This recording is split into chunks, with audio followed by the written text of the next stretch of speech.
नहीं, मैं तो सीधे कहता हूं उनसे ये कहिए कि गोलवलकर साहब की किताब को सार्वजनिक रूप से जला दें, सार्वजनिक रूप से जला दें। ये जो किताब है ना, इसको महज किताब मत कहिए, ये देश की सबसे पवित्र किताब है। और इस किताब का आशय ये है ना कि हमारे आपके जिंदा होने का दस्तावेज, हमारी सहूलियतों का, हमारे आरक्षण की गारंटी है। अगर इस पर प्रधानमंत्री जी को कुछ करना है ना, तो तमाम वो लोग जिन्होंने कहा है कि हम बदलेंगे, हमें बहुमत इसलिए दो, उनको पार्टी से निकाल दो। और फिर संविधान से उत्पन्न चीजों पर, जिस पर तेजस्वी जी लगातार बोल रहे हैं, नौकरी, महिला सबलीकरण, अग्निवीर को खत्म करना, पुरानी व्यवस्था सेना में और रेलवे में, इस पर बात क्यों नहीं कर रहे हैं प्रधानमंत्री जी?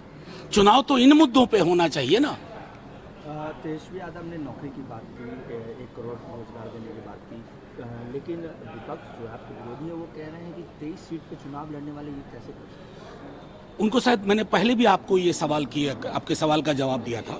जो पार्टियां 2 सीट पर भी लड़ती है ना, वो ये कहती हैं कि हम अगर आए तो हमारी ये व्यवस्था होगी। ये हमारे इलेक्शन सिस्टम का, हमारे डेमोक्रेटिक पॉलिटिकल जो हमारा स्ट्रक्चर है, उसका एक अभिन्न हिस्सा है। जिनको इनकी समझ नहीं है, उनको मैं कहूँगा ट्यूटोरियल लीजिए। तेजस्वी यादव लगातार कैंपेनिंग कर रहे हैं, मुकेश सहनी भी कर रहे हैं, लेकिन कांग्रेस के कई बड़े दिग्गज नेता साथ में हैं। सब आएंगे, काहे परेशान हो रहे हैं? सब आएंगे साथ साथ। मुझे तो कमाल लगता है, ना कांग्रेस परेशान, ना आरजेडी परेशान, ना कोई और परेशान। परेशान कौन? तो बेगानी शादी में अब्दुल्ला दीवाना। प्रधानमंत्री लगातार जंगल राज और भ्रष्टाचार की बात कर रहे हैं, 15 साल पहले का जिक्र कर रहे हैं। प्रधानमंत्री जी को मैंने पहले भी कहा है कि प्रधानमंत्री जी, आप देश के प्रधानमंत्री हैं। आपका आचरण, आपका व्यवहार, आपकी भाषा देश के प्रधानमंत्री के कद के अनुरूप होनी चाहिए।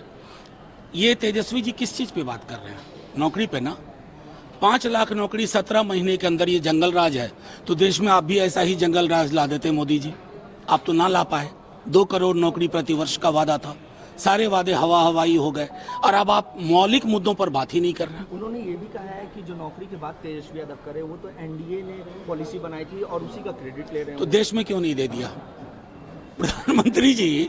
मतलब क्या आप लोग प्रधानमंत्री जी से कोई सवाल क्यों नहीं पूछते हैं?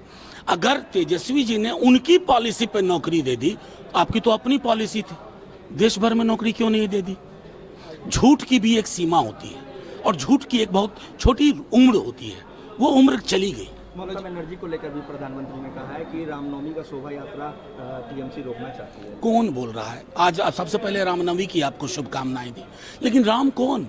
हमारे मर्यादा पुरुषोत्तम राम, बापू के राम, हे राम, वो राम जो सबको जोड़ के चलते हैं। प्रधानमंत्री जी एक बार बैठ करके सोच लें कि बापू के राम की संकल्पना और उनकी संकल्पना। लेटेस्ट खबरों के लिए देखते रहिए MUZ न्यूज, और ताज़ा अपडेट पाने के लिए चैनल सब्सक्राइब करना ना भूलें।